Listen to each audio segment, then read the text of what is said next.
Welcome to the channel. First and foremost, I send you warm greetings from a very cold but very beautiful east side of Holland. Today we will be discussing the Irminsul, that magical pillar that connects the earth and the heavens. When you Google Irminsul and you look at the Wikipedia page, there's very little information. You learn that it's a place of worship for the Saxon people, and that it is a big wooden pillar that connects the earth with the heavens. And then that last sentence in Wikipedia felt like it kind of called me, because it says very little is known about the meaning and symbolism of this place of worship. I think that I found some meaning of the Irminsul, and I think that in understanding the Irminsul, we can understand the god Tyr better. We can understand the concept of justice better. And we can even understand how it came to be that in the olden times Tyr was the main deity of the Germanic tribes, how that just blended into Odin. Like, where do they touch? Where do these themes touch? Well, so there's a lot to discuss, so let's get into it. First, a little small history lesson.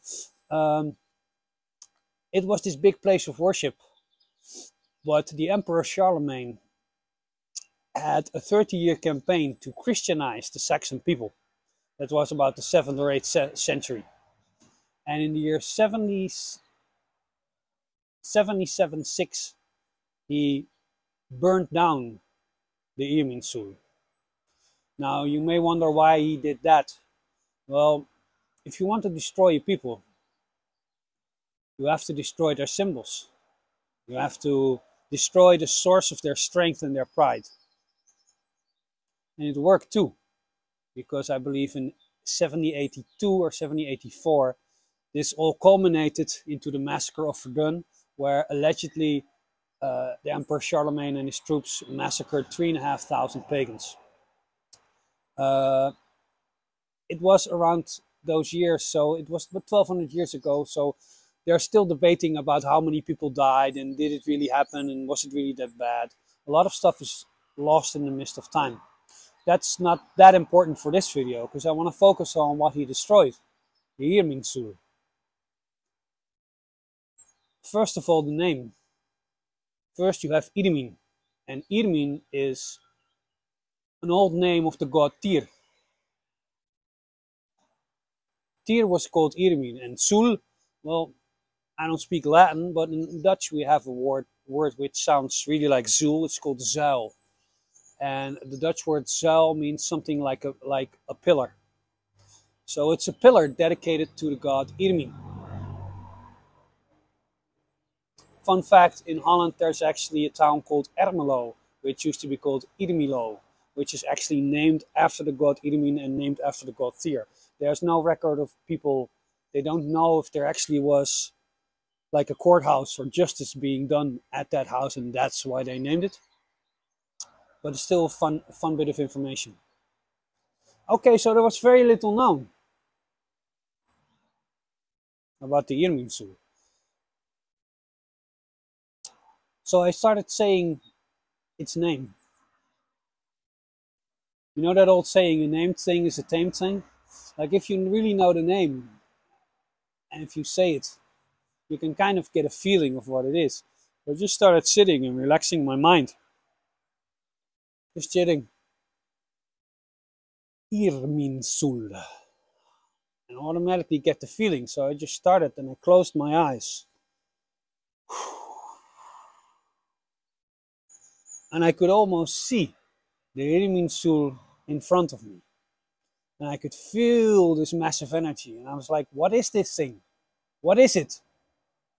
I looked around and I saw like people around it and things around it, and it just stood towering, pointing to the sky. By the way, if you're wondering how the Irminsul looks, well, I'll put it in the thumbnail so you'll know. It's like this arrow which goes up. So I thought, what is this? So first I thought, it's a goddamn rocket ship. because that's how it felt like. But that was too simple. It's not a rocket ship.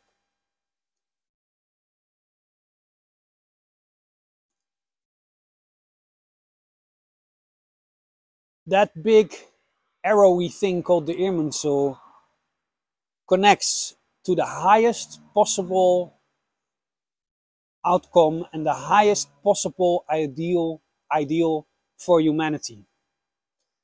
And everything that's under the Irminsul is weighed like justice. Like, how does it live up to the highest human ideal and highest human potential?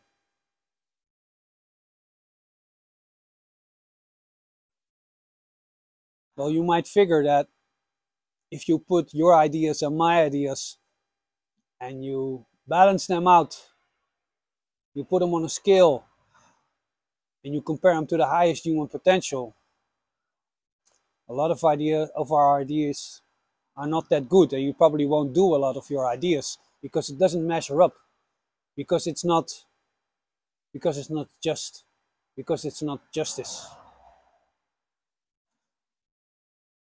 I heard a saying a while ago. It says, many of the problems we are dealing with today are the cause of the solutions we implemented yesterday. Because of a lot of solutions that we did weren't really good. A lot of our solutions were short-sighted and didn't live up to the highest human potential.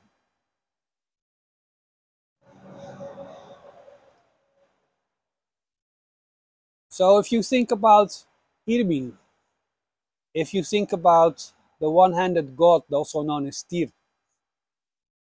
who gave his hand to Fenrir and Rage, what is the concept of justice? If you want to do justice, you have to measure everything up to the highest potential of everything that it could be. And if it measures up and if it's good, then you do it. That's justice.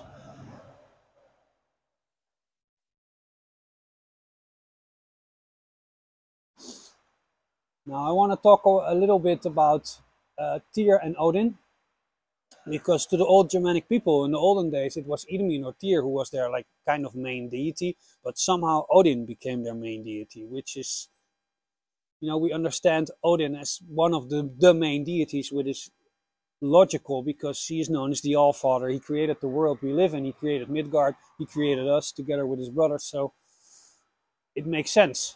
But I think if you understand in that sense what justice entails, you also understand why it was easy for people to go from Tyr to Odin.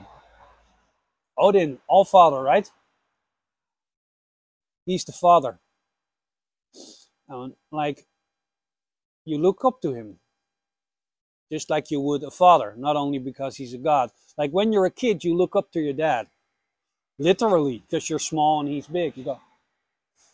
And after you get older, you still look up to your dad and you still think, wow, he accomplished so much. How can I do all these things? He becomes like this male ideal that you try to compete with and live up to.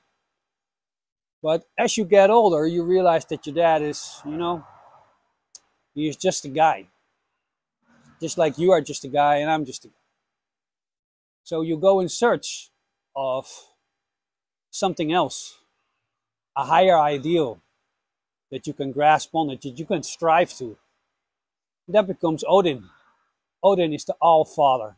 It's for grown men who know their father is just a man who looks something like this archetypical father figure, this pure thing of wisdom that they can strive towards.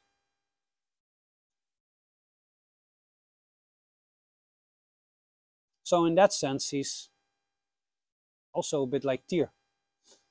Because if you look at the Irminsul and you look at Tyr,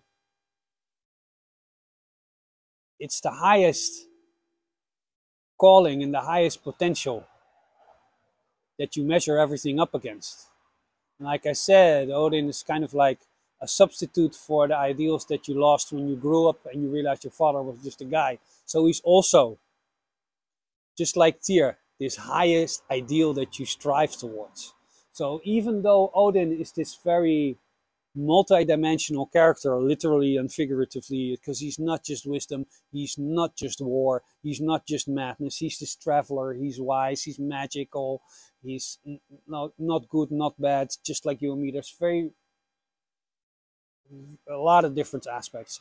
But in that regard, in striving toward the highest, there's this tiny little part where he and Tyr overlaps. So you can understand that if there's a group of people who really love Tyr and really love that concept of justice that I explained with the Irminsul, they would also gravitate towards the wisest of the wise. And they would gladly give the one-handed god less attention in favor of the one-eyed god. Okay, that's how I feel what the Irminsul is. If you put it somewhere, people are reminded what the highest potential is, and they are confronted by the fact that a lot of their stuff doesn't really measure up to their highest potential, and they're inspired to strive further and higher. I mean, that's a great story. I hope you find it a great story. But the logical question is, and now what? How does this benefit us, this wisdom? How can you get something of that Irminsul magic in your life? And in doing so, connect more with the god Irmin. Personally, I never really connected to the name Tyr. It just really didn't connect, but Irmin rings closer to my heart. But how do you incorporate this? Here, I brought a visual aid. I made something. What is this? Well, it's the Irminsul as a symbol. It looks like Tyr's rune, but instead of just connecting Kenas with Isa, there are like two Kenas and Isa, which probably makes this a more powerful version of the rune. But is it a rune? It's not an Elder Futhark rune, this is not a Younger Futhark rune, this is not a Northumbrian rune, this is not an Ogham stone. What is it? Well, it's a symbol. And I've had this on my altar for quite some time, and I look at it, and I offer to it, and I pray to it. And it helps me connect to what is the highest good for me personally. But you can use this, not only in your altar, if you have a magical practice. You can use this symbol just the same you would a magical sigil, and you can charge it in the same way. And I recommend that you do it. Because in doing so, we connect more with our highest potential. We can connect more with justice. And I even think there's like a bit of justice in us connecting back to the old gods, to Tyr, to Irmin. I think the one-handed god would smile if we all did that. So I want to thank you for watching. I want to thank you for liking. I want to thank you for subscribing. Especially thanks to all the people who shared these videos and make this small channel just grow a bit more. Ga met de goden. Leef naar je hoogste potentieel. En tot de volgende week.